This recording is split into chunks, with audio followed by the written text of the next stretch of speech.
Party ఎన్నికల రిజర్వేషన్లు ఖరారయ్యాయి. ఈ నేపథ్యంలో మంత్రులు తమ పార్టీని గెలుపునకు కసరత్తు చేస్తున్నారు. ఎన్నికల తర్వాత కేబినెట్ విస్తరణ జరగనుంది. మున్సిపల్ ఎన్నికలతో కేబినెట్ విస్తరణకు సీఎం లింక్ పెట్టారని సమాచారం. దీంతో మంత్రులు ఓడితే పదవిని ఓడటం ఖాయమని టాక్ నడుస్తోంది. ఇక దీనిపై మరింత సమాచారం మా ప్రతినిధి హారిక అందిస్తారు.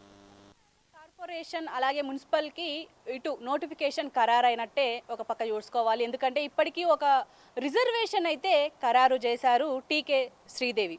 అయితే ఇందులో ముఖ్యంగా ఇవాళ జిహెచ్ఎంసీ హెడ్ ఆఫీస్లో ఈ ప్రధానంగా ఒక ప్రెస్ మీట్ అయితే ఏర్పాటు చేశారు. ఈ ప్రెస్ మీట్లో ముఖ్యంగా ఏదైతే ఎక్కడెక్కడ ఈ రిజర్వేషన్లు ఉన్నాయి, ముఖ్యంగా మహిళలకు పెద్దపీట వేస్తున్నట్టు ఇక్కడ డిక్లేర్ అయ్యింది. ఎందుకంటే ఇప్పటికే 50% ఇక్కడ మహిళలకి ఇవ్వడం, అదేవిధంగా ఇటు ఎస్సీకి ఎక్కువగా పెద్దపీట వేసినట్టు తెలుస్తుంది. మరి ఈ రిజర్వేషన్ల కోటా చూసుకున్నా కూడా ముఖ్యంగా మహబూబ్ నగర్ కార్పొరేషన్లో బీసీ, మంచిర్యాల కార్పొరేషన్కి బీసీ, కార్పొరేషన్ ఇది కరీంనగర్ కార్పొరేషన్కి BC, Ramagundam corporation SC, Kothagudem corporation SC ST, అలాగే జిహెచ్ఎంసీ కార్పొరేషన్ జనరల్ మహిళలకి ఇస్తున్నట్టు తెలుస్తుంది. అలాగే నల్గొండ జనరల్ కూడా ఇక్కడ జనరల్ మహిళలకు ఇస్తున్నారు. ఖమ్మం కార్పొరేషన్ కూడా జనరల్ మహిళకే, అలాగే నిజామాబాద్ కార్పొరేషన్ జనరల్ మహిళ.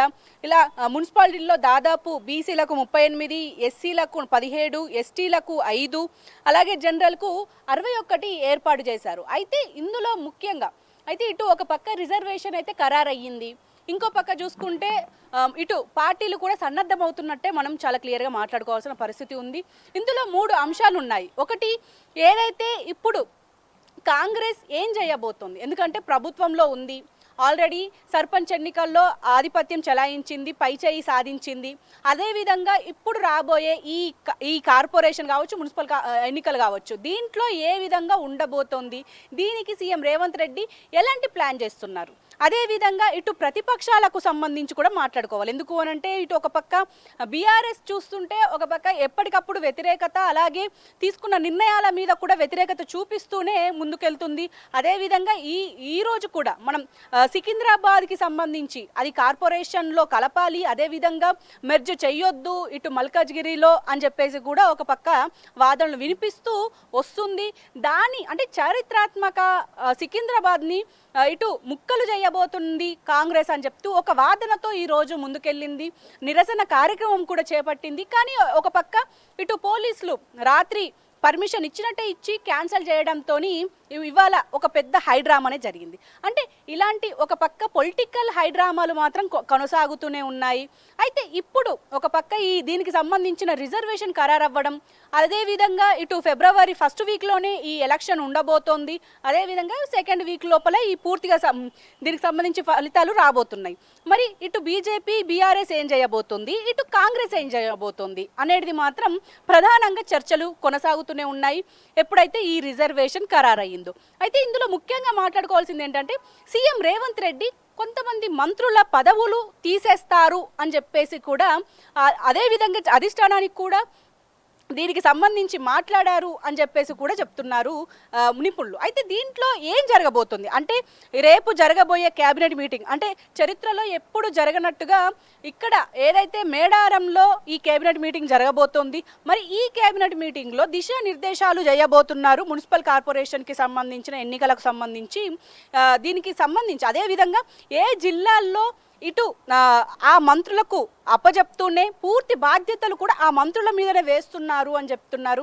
మరి వేసిన తరువాత ఒకవేళ ఫలితాలు అంటే ఓటమి పాలైతే మాత్రం ఇటు ఖచ్చితంగా పదవులు ఊడుతాయి అని చెప్పేసి అయితే చాలా క్లియర్గా ఇటు ప్రచారం జరుగుతుంది. మరి ఈ ప్రచారం నిజమా కాదా అనేది మాత్రం ఒక పక్క ఆలోచన చేస్తున్నారు నిపుణులు. ఎందుకు అని అంటే ఇప్పటికే సీఎం రేవంత్ రెడ్డికి చాలామంది సన్నిహితులు ఉన్నారు.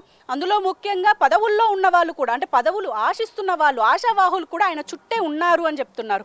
మరి వాళ్ళ కోసం ఇటు అధిష్టానం మీద కూడా ఒత్తిడి తెచ్చే ప్రయత్నం చేయబోతున్నారు అని చెప్తున్నారు. అదేవిధంగా ఈ ఎన్నికలని ప్రతిష్టాత్మకంగా తీసుకుంటున్నారు. అంటే ఆయన మార్కు చూపించాలి అన్న కోణంతో ఆయన ముందుకెళ్తున్నట్టయితే చాలా క్లియర్గా తెలుస్తుంది. ఎందుకంటే జూబ్లీ హిల్స్ ఎన్నికల్లో మనం చూసాము, ఆ ఉప ఎన్నిక అయినప్పటికీ కూడా అక్కడ ఆయన ఎంత ప్రతిష్టాత్మకంగా తీసుకొని ఎన్ని రకాలుగా ఆయన ప్రచారాలు చేశారో మనం చూసాము. అదేవిధంగా దాదాపు ఒక స్టార్ క్యాంపెయినర్లను పెట్టి అన్ని రకాలుగా అన్ని ప్రజలకు అన్ని విధాలుగా అంటే వాళ్ళ బ్రెయిన్లోకి వెళ్ళే విధంగా అన్ని రకాలుగా ప్రచారాలు చేశారు. అదేవిధంగా ఫలితం కూడా పొందారు. మరి ఇప్పుడు జరగబోయే ఈ మున్సిపల్ కార్పొరేషన్ ఎన్నికలకు సంబంధించి అంటే 121 ఈ ఏవైతే మున్సిపల్ ఉన్నాయో అలాగే ఇటు కార్పొరేషన్లు 10 కార్పొరేషన్లు ఉన్నాయి. మరి దీనికి సంబంధించి మరి ఎలా ముందుకెళ్ళబోతున్నారు, వెళ్ళిన తర్వాత అంటే ఏ దిశానిర్దేశాలు చేయబోతున్నారు అన్న దాని మీద ఖచ్చితంగా ఒక ఉత్కంఠ అయితే నెలకొందనే చెప్పుకోవాలి రాజకీయ నిపుణుల్లో. ఎందుకు అనంటే ఇప్పుడు మంత్రుల పదవులు అంటే తీసేసే అవకాశం ఉంది అనేసరికి చాలామంది మంత్రులు ఒక రకంగా చెప్పాలంటే ఊపిరి బిగబట్టుకొనే ఉన్నారని చెప్పుకోవాలి. మరి రేపు ఎలాంటి దిశానిర్దేశాలు చేస్తారు, చేసిన తర్వాత ఫలితాలు ఎలా ఉండబోతున్నాయి, ఈవెన్ ఎప్పుడో జరగాల్సిన ఈ కేబినెట్ మీటింగ్ అదేవిధంగా ఈ కేబినెట్ విస్తరణ ఇంతవరకు జరగలేదు. అంటే ఈ విస్తరణ జరగకపోవడానికి కారణం కూడా ఈ మున్సిపల్ ఎన్నికలే అని చెప్పేసి కూడా అంటున్నారు. మరి ఒకవేళ ఈ మున్సిపల్ ఎన్నికల తరువాత వచ్చిన అంటే ఏవైతే ఫలితాల ఆధారంగా ఈ కేబినెట్ విస్తరణ జరగబోతోంది అని కూడా అంటున్నారు. మరి జరిగిన తర్వాత మరి ఎంతమంది పదవులు ఉంటాయి, అంటే మంత్రి పదవులు ఉంటాయి, ఎంతమంది మంత్రి పదవులు ఊడతాయి అనేది కూడా తెలుసుకోవాల్సిన పరిస్థితి ఉంది. ఎందుకంటే ఒక నలుగురు మీద మాత్రం ఖచ్చితంగా అంటే ఒక నలుగురు మంత్రులకు మాత్రం ఈ ఆల్రెడీ మాట్లాడుతూనే ఉన్నారు అని చెప్తున్నారు. ఆల్రెడీ వాళ్ళ మీద ఒక కన్ను ఉంది అని చెప్తున్నారు. వాళ్ళు ఇంకా అంటే ఫోకస్లోనే ఉన్నట్టయితే చాలా క్లియర్గా తెలుస్తుంది. మరి ఒక్కవేళ అంటే వాళ్ళు ఎవరి పదవులు ఊడబోతున్నాయి, మరి వాళ్ళ తర్వాత జరిగే పరిణామాలు ఏంటి అనేది కూడా చూసుకోవాల్సిన పరిస్థితి ఉంది. అదేవిధంగా ఇటు బీఆర్ఎస్ బీజేపీ కూడా అంటే ఇప్పుడు ఒక నీళ్ళ గురించి మాట్లాడుతూ వచ్చారు, అదేవిధంగా స్కామ్ల గురించి మాట్లాడుతూ వచ్చారు. ఇప్పుడు సికింద్రాబాద్ని ముక్కలు చేయబోతున్నారు అని చెప్పేసి అంటున్నారు. సో ఈ కార్పొరేషన్ ఎన్నికలు రాబోతున్నాయి కాబట్టి ఈ కథ ముందేసుకున్నారా, లేకపోతే దాని మీద కన్సర్న్ ఉందా? ఎందుకు అనంటే మల్కాజ్గిరి జిల్లాలో ఆల్రెడీ అంటే ఈ ప్రాంతాలు ఏవైతే ప్రాంతాలు ఉన్నాయో అవి కలపాలని ప్రయత్నం చేస్తుంది. కానీ ఇంతకు ముందే ఎప్పుడైతే 2016లోనే ఈ జిల్లాలు ఏర్పడిన తరువాతనే మల్కాజ్గిరి జిల్లా బీఆర్ఎస్ ప్రభుత్వం ఉన్నప్పుడే ఏర్పడింది.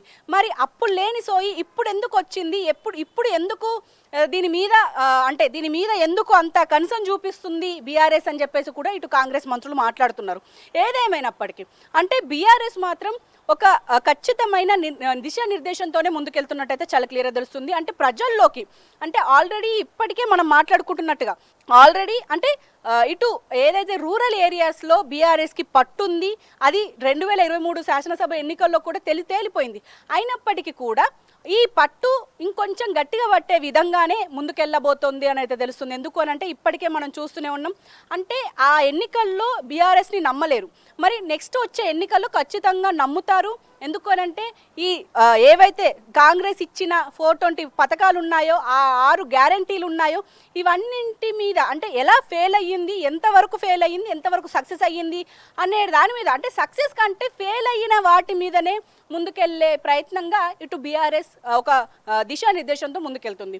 ఇంకో పక్క బీజేపీ స్టాండ్ ఏంటి అంటే ఇప్పటి వరకు దేని మీద అంటే ఒక్క దాని మీద ఖచ్చితంగా ప్రయత్నాలు చేయలేదు, యాక్టివ్గా లేదు. మరి ఇటు బీజేపీ నాయకత్వం, రాష్ట్ర నాయకత్వం ఏం చేయబోతుంది అనేది కూడా ఒక ప్రశ్నగా మిగిలిపోయింది. కాబట్టి ఇవన్నీ అంశాలు కూర్చుకొని ఇటు నిపుణులు చర్చిస్తున్నది మాత్రం ఒకటే, ఈ ఏదైతే కార్పొరేషన్ ఎన్నికలు సంబంధించి ఒక నోటిఫికేషన్ విడుదల అవబోతుంది. ఖచ్చితంగా ఈ ఫిబ్రవరి ఫస్ట్ 2 వారాల్లో ఖచ్చితంగా ఈ ఎన్నికలు జరిగి ఫలితాలు వచ్చేస్తాయి. తరువాత కేబినెట్ విస్తరణ, ఆ కేబినెట్ విస్తరణ తర్వాత ఈ మంత్రుల పదవులు ఊడుతాయి అన్నది మాత్రం గట్టిగా చర్చ జరుగుతుంది. మరి చూడాలి మరి ఎలా ఉండబోతోంది. మరి ఒకవేళ నిజంగానే అంటే ఎంతో సమయం లేదు, ఈ సమయం తర్వాత మరి ఖచ్చితంగా ఈ నెల రోజుల లోపల ఖచ్చితంగా ఒక రాజకీయంగా హీటు పుట్టే అవకాశం అయితే కనిపిస్తుందని మాట్లాడుకోవాలి. కెమెరామెన్ నీరజ్తో హారిక, హైదరాబాద్.